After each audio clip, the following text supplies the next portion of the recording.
Ladies and gentlemen, welcome to another interview. Today I had the pleasure of sitting down with Richard Scott, who's the chief meteorologist at WVUA. It's a TV station here in Tuscaloosa. Awesome guy. I interned with him last semester, learned a copious amount of knowledge, and today we covered a wide array of subjects. We talked about how he became a weatherman. We talk about like his habits and nuances associated with being a weatherman, and also his first year of meteorology was 2011, which was the year in Tuscaloosa that we had that tornado, and it was tragic here, and he was able to live through it. So he was able to elaborate on how that impacted him, not only as a meteorologist, but a person. It's an amazing conversation, and I can't wait for you guys to experience it right now.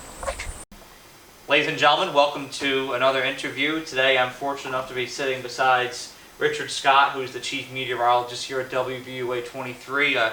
Richard was my mentor at my internship this past semester. I interned with the weather program here at WVUA with my friends Nick Temple and Ann Duval. It was an awesome time. I learned a lot, and for that reason, I'm glad to be sitting next to you here today. That's awesome. Good to be with you, and obviously, that semester was awesome. Yes. And hopefully you'll dabble into meteorology one day, because you do have a talent that hopefully you can take advantage of one day.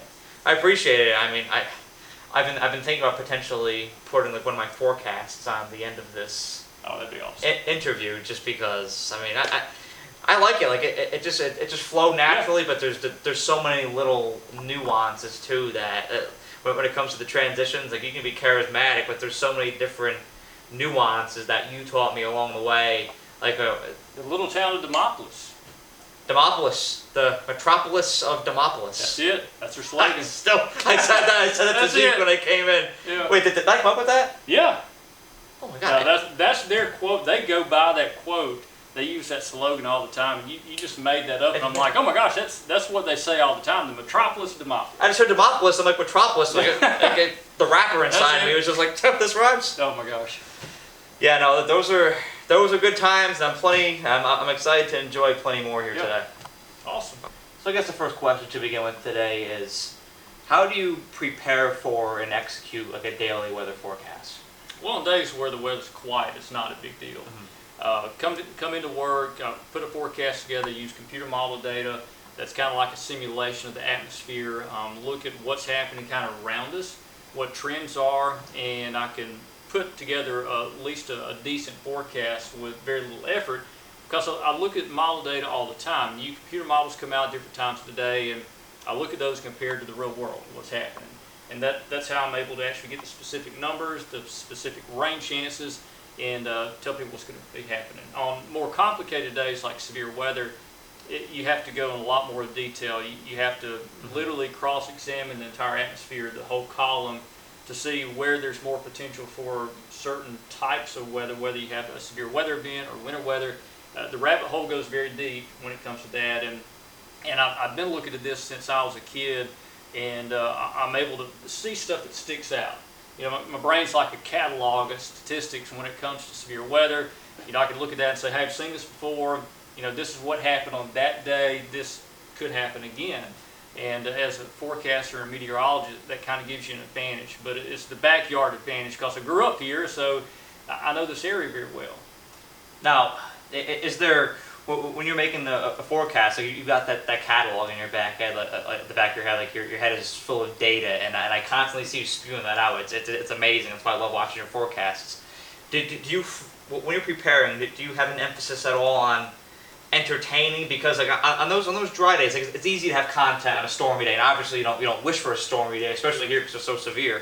But when you get a drier day like these past 3 weeks have been, with just every day's hot 95, like did you think of ways to like inject entertainment into those forecasts, or just kind of deliver it? You've got to be interesting. The most important thing is just tell people what they need to know. Yes. That's important. Mm-hmm. But if there's something we can do, like I like to show these random cameras somewhere in the world on quiet weather days. We might go to Brazil, or we might go to, I don't know, Iceland or somewhere. That's cool. Find a weather camera and say, hey, here's a different part of the world, and the weather's totally different there. And it's just kind of an outside the box look at things, because if you're in Alabama, we're used to seeing certain things, same kind of weather conditions every day. It's 95, maybe pop-up storm. Well, what's it looking like in Alaska right now? And it's kind of cool to get that different perspective. I try to make things more interesting if I can when it comes to what I call boring weather. I love that too, like adding different, adding views of different climates during dull weather times, especially being from New York, because Zeke and I, who's recording me right now, we've been doing that this week because this is his first month down here. We'll go back and look at the forecast in Troy, New York, where we're from, and right now I think it's 67 degrees. It's 97 outside. Yeah. So it's just knowing, it's summer, but just knowing that contrast. It's interesting how different weather is just 1,000 miles apart. Yeah. Sometimes it's less than that. We've had days where it's been 80 degrees here and snowing in Memphis, Tennessee. Yes. So there's days where the weather is incredibly different just down the road. We had a day like that this winter. I remember when I came in here, there was a winter storm moving through. Remember the one when Arkansas had 21 inches of snow? Yeah, that's right. And there was this line going through Mississippi. And I remember up in around Grenada, it was still 65. Yeah. And then down in Jacksonville, or not Jacksonville, Jackson, Mississippi is it was 31 or something. Or it was 31. I was whoa! I'm that's only 2 hours apart. Huge difference. It was crazy, but you see that kind of stuff in that's right. the weather department. So I don't know if people watching these interviews would know what the design of a television studio like this. So your hosts, your anchors have teleprompters. There's one right next to Zeke, and so does Gary Harris, who does the sports. That's right. You, when you do your weather forecast, you have nothing. So how do you improvise? So you build your show to what you want to talk about. Yeah. If you think about a newscast, there's so many different stories, specific elements. You couldn't possibly memorize all of that. But in terms of weather, we've got graphics that change all the time. The weather changes all the time. You couldn't sit there and write a script because by the time you got into the news, it's going to be totally different. So I build my show to where it tells a story. You're essentially telling a story of what you see. We've got this radar behind us here. There's storms moving from north to south today. That's telling a story, and then tell people where those storms are right now and who's being impacted, why that's important to just everyday people. So I use these maps here to just illustrate what's going on with weather to where it makes sense to people. And I don't need a teleprompter for that. It's called ad-libbing. You talk about what you see. And it's kind of funny because news anchors are scared to death to ad-lib. They're so used to reading a prompter, teleprompter, the thought of just talking about it scares them. And for me, the fact of having to read the teleprompter is kind of foreign to me, because I'm used to doing this certain way.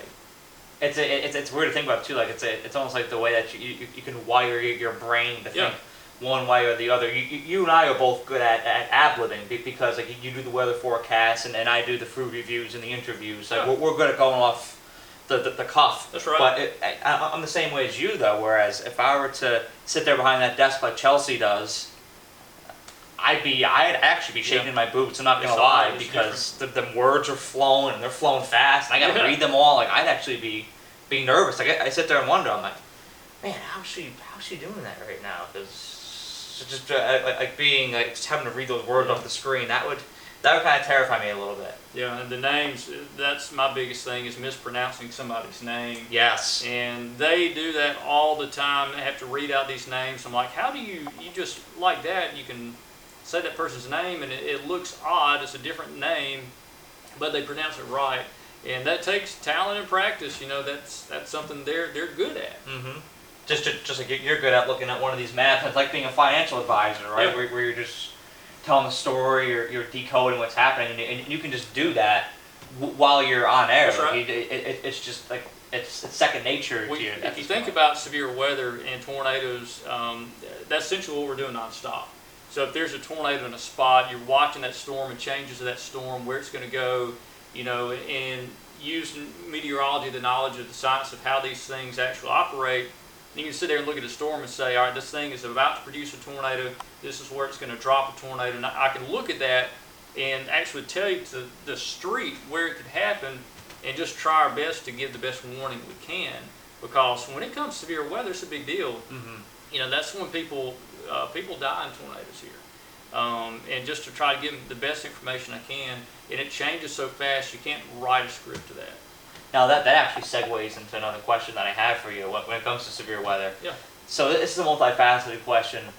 Number one, like how do you process and deal with the pressure associated with delivering a storm or a tornado forecast, because people's lives are, you know, at stake, like in peril at times? Well, the most important thing is to remain calm and provide information. I'm trying to give the information. If I was sitting in my recliner watching TV trying to figure out, okay, is this a real deal or not? What's happening, and do I need to do something? I try to put myself in their shoes, and what do they want to know? And I want to provide that information of what they want to know. And you know, there's other meteorologists out there that, you know, they want the ratings. They try to hype everything up and make everything sound into Armageddon. In reality, the majority of the time, you're going to be perfectly fine in a tornado event. Tornadoes are generally small. The chances of actually being hit by one are generally small. But I want to be as honest and real with them as possible, because that information is important. But let's think about it like this. Let's say there's a storm that's probably not producing a tornado. It's one that's got some rotation, it could produce one. Okay, versus a storm that's got a violent tornado down. I want there to be a major difference between what I'm saying, for maybe there could be a brief tornado here, or there's a violent wedge tornado that's going to level your home. I want my wording to be totally different to separate that. I don't want to be scaring people to death when there may be a brief EF0 and use the same wording for an EF5. But then people can't process the difference. They say, well, you know, they say that all the time, so I'm sure we'll be fine. When it comes to these big violent tornadoes, you've got to up the ante. You've got to stress to people this is life and death. Yeah. You've got to do something. This isn't your little EF0 that might do a little roof damage or knock a tree down. This is one that's going to level your brick home. So when it comes to those, you've got to totally change what you're saying to people. It's all tone, and that tone has to match the magnitude of what's going on. Like we had, I think throughout the course of the winter semester, we had to have had like 8 tornado warnings, and a lot. Nothing ever really touched here. Yeah. I know that pictures floated around in Barstow, Alabama, and that kind of thing, but like there's, which was, I mean, like I saw that, I was like, yeah. But like the tornadoes like never really touched down in the area, even though we had 8 warnings. Yeah. So and people, especially when they come from like where I'm from, they see tornado warning, they're like, oh God, like I got my parents calling me and that kind of thing. They tell me to get down in the garage, and I'm just like, there's nothing really going on here. So it's all in that tone. Like, is it small? Is it a chance, or is like something? Is something coming for your house? Yeah. Like you gotta know the difference. Brian, I've been here since 2006. When I started here, technology's changed so much.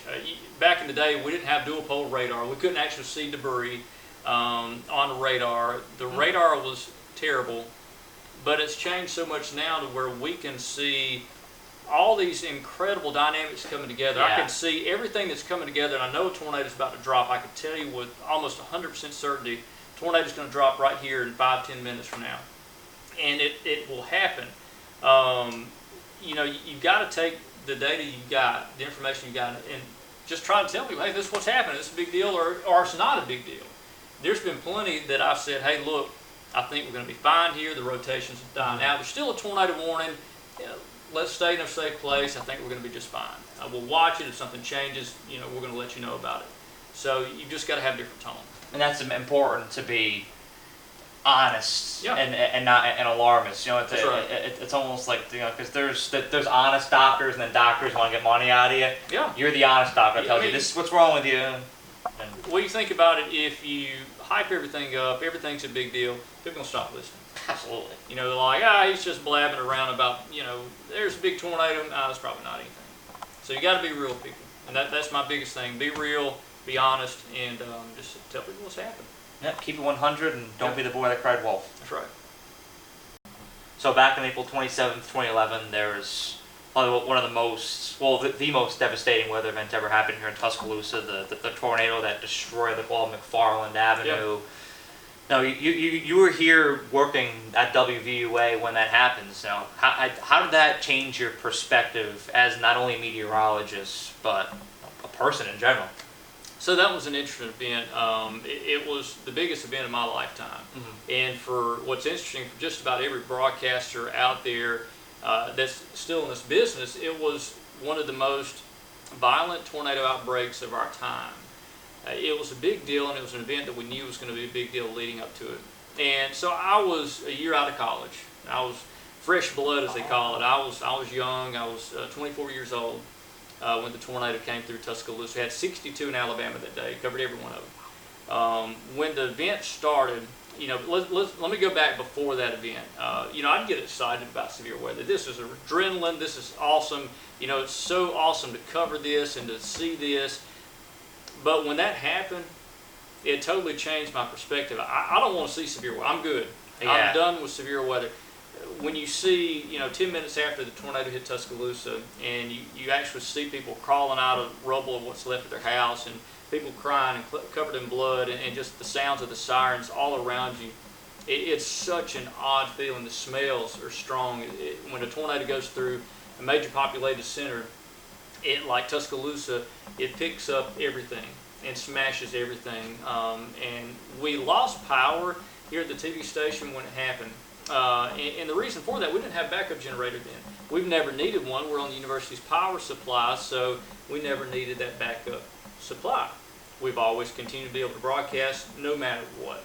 This was such a violent tornado. It took out multiple substations, power grid substations, and we did not have power. So when I left the TV station when the tornado hit Tuscaloosa, first off, it just barely missed us, less than a full mile. I was doing the math in my head. I was thinking, goodness, I live 2 miles east of the stadium. I knew where the tornado was. I said that this is going to be very close to where I live, to my home. So I actually left the station when it happened, drove down University Boulevard. I parked by DCH, the hospital, and walked down 13th Street East. I used to live behind the old Big Lots and Hobby Lobby. Everything was totally different, and it was such just a surreal sight and smell. The air was so thick with about every smell, aroma you can think of. Natural gas was one of those, pine sap, mud, and just all these different smells that are mixed in the air. And then you just hear people screaming and crying, hollering people's names. And it's something that just gave me nightmares after nightmares after that, because it's a traumatizing experience to see that. And then you see somebody that literally their clothes are ripped off their body and they're covered in mud, and you just see blood, and it's an awful thing to imagine. I can't imagine being a first responder or a paramedic that comes up on this violent car crash or a scene like that. Seeing that over and over again, I just don't know how they sleep at night, because just that one time gave me nightmares for a long time. Just that scene and the smell and everything to it. But one thing with that day is when the tornado hit Tuscaloosa, it changed a lot of people's perspective of severe weather. I've got friends that just enjoy, going out storm chasing. This was a big adrenaline thing for them. Even I enjoyed severe weather. But after that, seeing what can happen to people, it totally changes your output. And I bought a house on 13th Street East 10 months before the tornado hit. It's built in the 1940s. Had totally remodeled the house, and my fiance at the time, before we got married, we were going to raise a family there, and we built that house to fit the future of us raising a family there. And the tornado took everything in 30 seconds. I mean, it was just like that and gone. We lost everything. There's very few things we were even able to salvage from that. And I was technically homeless for 3 months. I was working here at the TV station, had one suit left because all my other clothes were ruined. Had one black suit I wore every single day for a long time, for several months. And I was just staying with friends, crashing on the couch. That night, my fiance at the time, she lived down in Taylorville with her parents near Shelton State. I stayed at their house that night until I could figure out some things. And then, I found some friends that said, hey, I've got a couch, come stay here with me. And they were awesome. Having a support group, family and friends after that was what got me through that. This is a dark time, you know, and you're also reminded every single day when you hear the press conferences, because we're covering after the tornado hit too, the press conferences of, you know, 500 people are missing, you know, this many people are dead, this is who died now, and it just mentally wears on you. It's an awful experience to go through, and hopefully we don't go through that again, but unfortunately, you know, we're in Dixie Alley, which is like a tornado alley for the South, and this will happen again.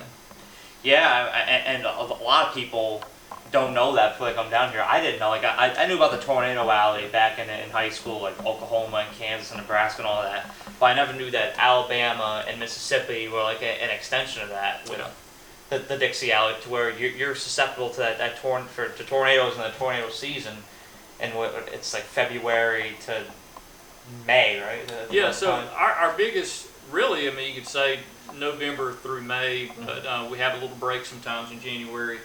But our primary months are March, April, and early May. That's when typically we have the more violent tornadoes. We have tornadoes all throughout the winter, but typically your more violent ones are then. But it happens so often here where we have severe weather. But here's the deal. So in the year 2000, December 16, 2000, an F4 tornado hit Tuscaloosa.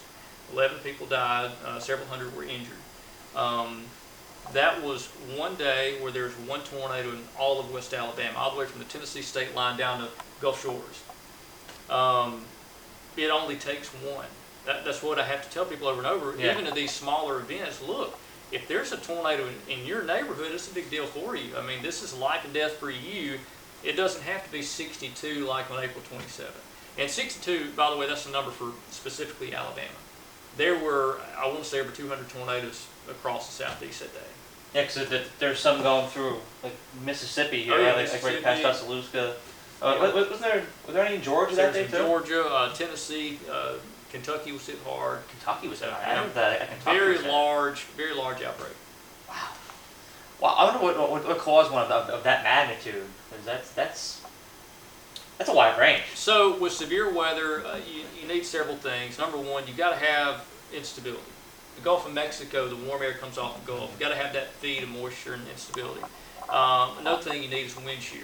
So that's the jet stream. That's changing the wind directions with altitude. Another thing is you need a trigger. That day we had a unique trigger, and it was a dry line.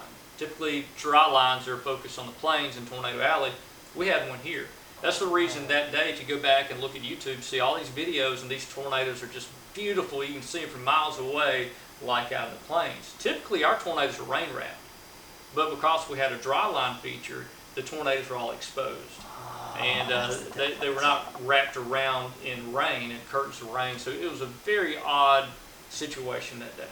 You go back in the outbreaks in the 70s, similar things happened. Back in the 1970s, we had multi-state outbreaks where these big violent tornadoes happened, and those tornadoes are also very visible because of that same setup. I always wondered that, because the storm seemed different. Like we get tornadoes down here, but I always thought that there's some distinctive difference between what you get down here and what you get up in the plains. Oh, yeah. And that's it. And I also, I'm fascinated by what you said before about how you used to get like an adrenaline thrill out of thunderstorms. And I'll be honest, like being from upstate New York, where like we've just seen severe thunderstorms, like when I camp with my parents and grandparents up in the Adirondacks, the mountain range, we get thunderstorms, and they're so relaxing. I love them, like the severe ones, the loud thunder booms. Mm-hmm. Even some of the ones we had down here, like this fall and winter, I think they're thrilling, but I haven't experienced anything like that yet. And I feel like if I were to get that too, like you had, like where you're actually seeing the damage it had on people's lives, you know, like you walk outside and you see people who have legitimately lost family members and houses. Like it would probably change my perspective. I'd probably be a little bit skittish when it comes to tornadoes. Now it's more of a, an anxious feeling when these tornado events are going to happen. It's almost like a dread, because somebody out there is going to be hit. It might not be you, might not be somebody you know personally, but somebody will be hit.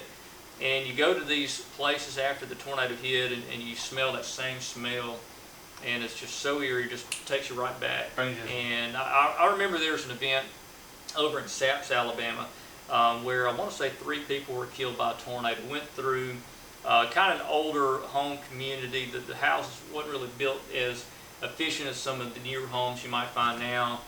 And the tornado went through there and just ripped these houses apart, and people died in that.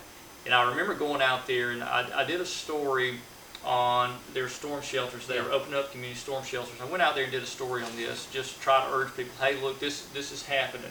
This happened to these people. Please do something about it. Don't be complacent. Go somewhere. Go to a storm shelter, or go to a site-built structure that you feel safe. Somebody that has like a basement or maybe a built-in storm shelter at their home.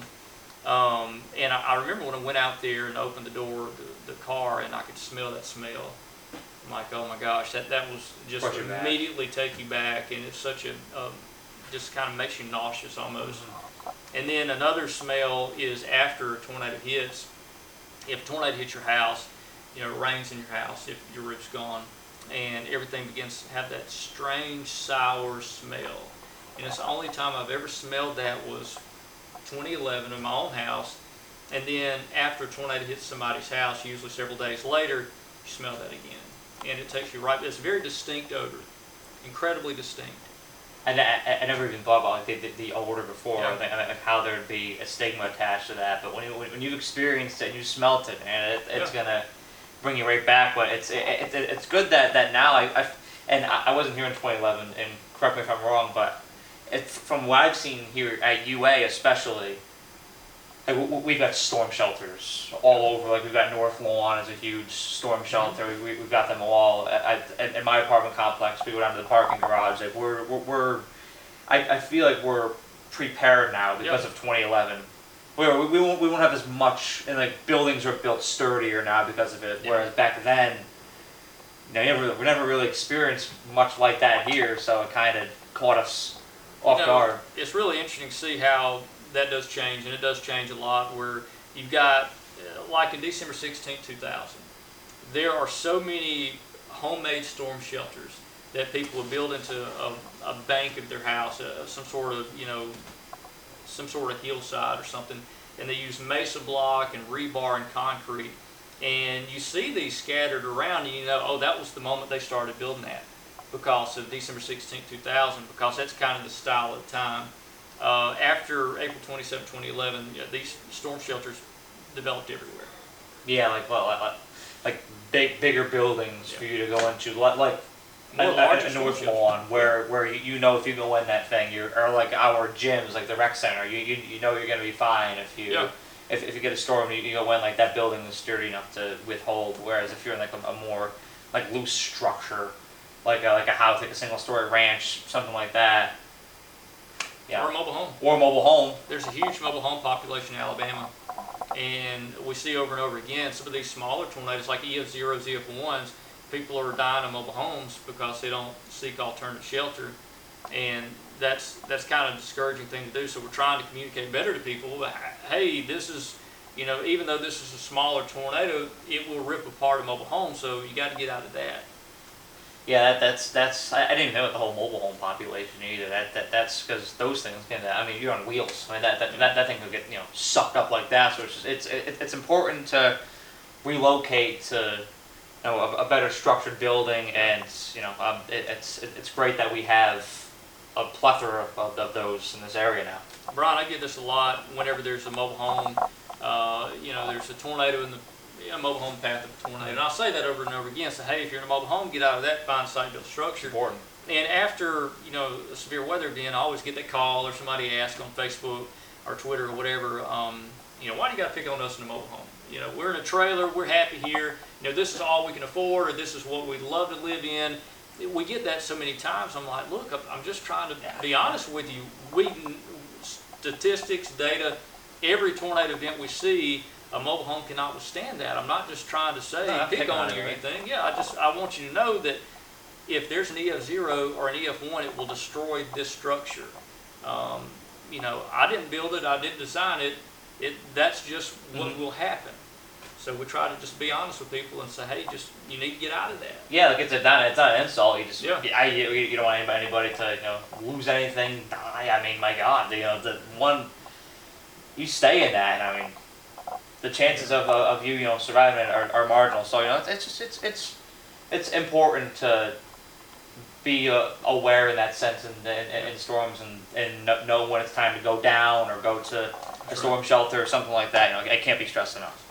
So during the course of my internship, I noticed that you did a lot of stories with elementary schools, like going to them, visiting with the kids, telling them about what you do. Same with the elderly, going and visiting retirement homes because they watch you a lot and just spending time with them. Now, how do you manage to connect with this whole community of Western Alabama through that? So I grew up here. Mm-hmm. So, you know, I remember as a kid always loving meteorology. I was so excited about it. Even when I was, 4, 5, 6 years old, I had a fascination for weather. And just the ability to go to schools and talk to kids and maybe spark that interest in them. It kind of is the highlight of my day, is to go and talk to kids and tell them some cool stuff about science and meteorology. And maybe one day they'll decide to be a meteorologist too, you know, and just kind of spark interest in them, because it is fascinating. The weather affects everybody, and that's the same for senior citizens or older groups to go to speak to. It affects everybody, and I love listening, especially to the older groups, of things they've been through in their lifetime. You know, you go to a senior adult group and, you know, you might have somebody 80, 90 years old in there, and they can tell you, I remember when this tornado hit this town, or this hurricane did this, or we had an ice storm, or the Black Warrior River froze over. They can tell you these details because they were there, and that is so interesting. I just love hearing those stories. So really with the kids, it's fun to be able to kind of spark that interest in them in meteorology and weather and science. And then with the older group, it's so fun to just hear the stories of what they've seen in their lifetime.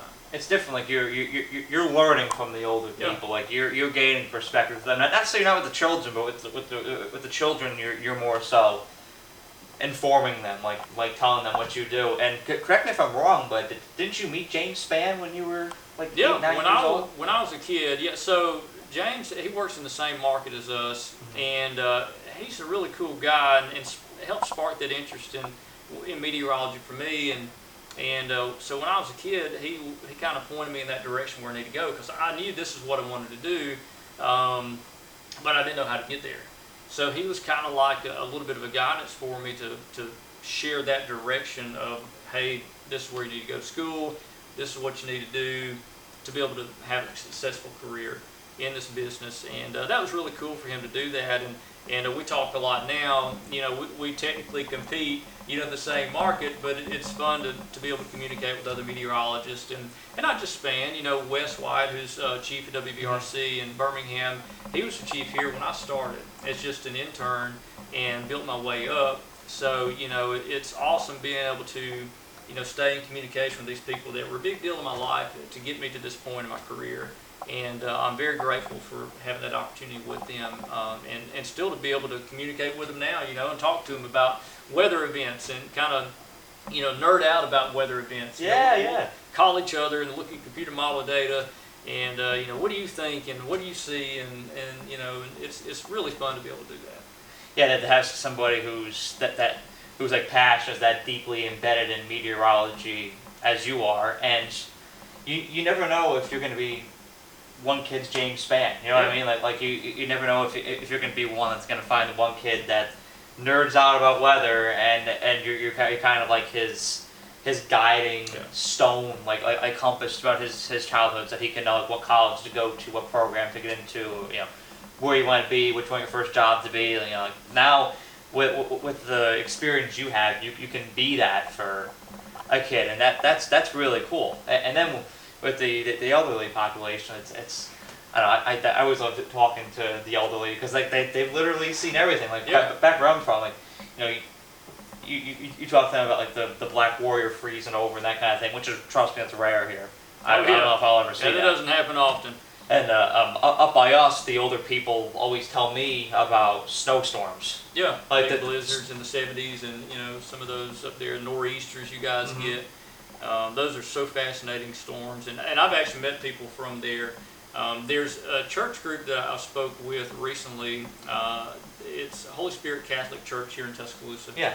And there's so many people from the Northeast that moved down here, and they tell me the stories of these big nor'easters and blizzards they experienced, and thunder snow, and you know, these 4, 5, 6 foot snow drifts, and it's just so fascinating to hear those stories, because I haven't experienced that. You know, that's something I've never seen, but they have, and they can tell me about it in details. And I'm like, man, I feel like I'm living through them, you know. And you know, with kids too, I'm not going to do this forever. One day I'm going to be done and hang up my hat, but I've got to find my replacement. So if I can find, you know, a me when I was 6, 7 years old, and then by the time they get out, then maybe they can be my replacement one day. You never know. No, you're walking off into the sunset. You Hand off the clicker. You pass the torch off to Evan that you met back in 2022 in the second grade class, and you know that's your guy to fill the massive shoes of Richard Scott. So this fall, the Mississippi State Bulldogs will come here to exactly where we are right now, Bryant-Denny Stadium, to play us for our annual football game. Now you're an alumnus of Mississippi State, great school. Who do you pull for in that game? And you know how you watch it, how you process it. So I grew up in West Alabama, and that's a tough one. I grew up here. I've been a die-hard Alabama fan for a long time. I went over to Mississippi State for meteorology, and that was an incredible school and an awesome experience. But I've got to pull for Alabama. You know, it's got to be the Tide. And let me tell you this: I want Mississippi State to do awesome. You know, and it would be make me happier than anything for Mississippi State to be undefeated, Alabama to be undefeated, come in and play at Bryant-Denny, and whoever wins is kind of like a take-all thing. That would be awesome. That would be like my dream game. I don't want to see Mississippi State do bad. I want them to do good, but when they play Alabama, it's got to be the Tide. Of course, I want it to be one of those goes into like 4 overtimes, you know, and the stress level and gives a few more gray hairs, you know, but that's... Like that Auburn game last year. Oh, God. That was fun. That was about as fun as pulling teeth. I lost some. I definitely took some time off the ticker. I remember I spiked a water bottle during that game. It was a lot of emotion.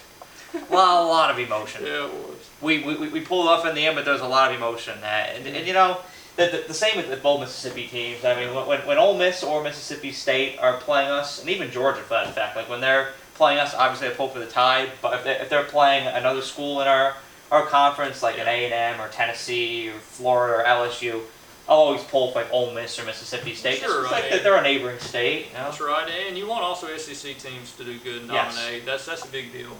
And but I love Bama football. You know, I grew up in Gene Stallings' era, and that was interesting. That was a different time.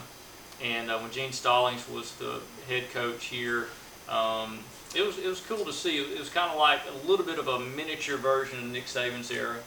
But now it's expanded so much now. It's just, this place is awesome during football season. Yeah, it is. The vibe here, the atmosphere here. I mean, every SEC town is great, and I hope to see plenty more as my life goes on. But there's just something about it here in Tuscaloosa where, you know, a town like Lake Placid, New York, back home, you know, that's hockey town. You feel that spirit when you're there. This is football town, and that spirit is just in the air, and I look forward to fall every time to experience more of it. We'll be here soon. Awesome. Well, Richard, thank you for spending the time for that interview today. That was an excellent conversation. Awesome. I learned a lot, got some new perspective, and you know that's why I do what I do here. I enjoy being a part of it. Thank you for inviting me and kind of telling the story of what we do here, and it was fun. It was awesome, kind of reminiscing about old times and events too, and obviously talking about the more kind of deeper stories we've had too here, because this town has seen a lot. This area's seen a lot over the years. And it's important to communicate. You know, I like to have that flow of emotions in these interviews. You know, they gotta, especially when I'm talking to somebody who's seen what you've seen here, especially with 2011. I think that's important for people, not only you know, students from UA that'll be watching this, but people back home to hear about what that experience was like, and then have that lighter conversation inject in there too. You know, I thought we had very good balance today. Yeah. It was a great conversation, and we both learned a lot. Always, if you live down here, if you're a student at UA, watch WVUA-23 when it comes to your weather forecast. Yeah. Follow Richard Scott on Facebook. Richard Scott Weather, I believe the account is. Yeah, WVUA-23. Richard Scott WVUA-23 on Facebook and on Twitter. And he's also on YouTube, Richard Scott. That's where he also shows off his honey business as well. Yeah, beekeeping. I've got severe weather stuff on there, beekeeping. all kinds of pretty cool content. He's a jack of all trades, I tell you. It's awesome. Well, Richard, thank you for joining me. It was a pleasure. Sure was, as always. And thank you all for watching. Have a great day and roll tide.